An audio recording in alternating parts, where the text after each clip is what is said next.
Boy, I lived in Cottonwood, Arizona, and there was a railroad that they built along the river from Clarkdale up the Verde River, and they had to blast through one hill, and it was kind of loose ground, rocky, and full of tunnels, and they unearthed a huge rattlesnake. The thing was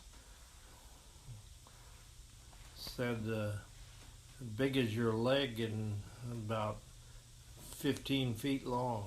He was totally white because he never got out of the cave and ever got any color on him.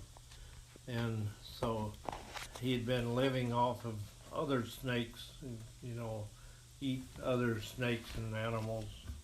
And I think he had about 50 rattles, so he was really old. And every time they shed their skin, they get a new rattle, and sometimes they shed once or twice a year.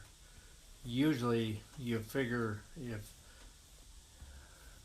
if there are 10 rattles, they're maybe 10 years old. Anyway, that was a snake story.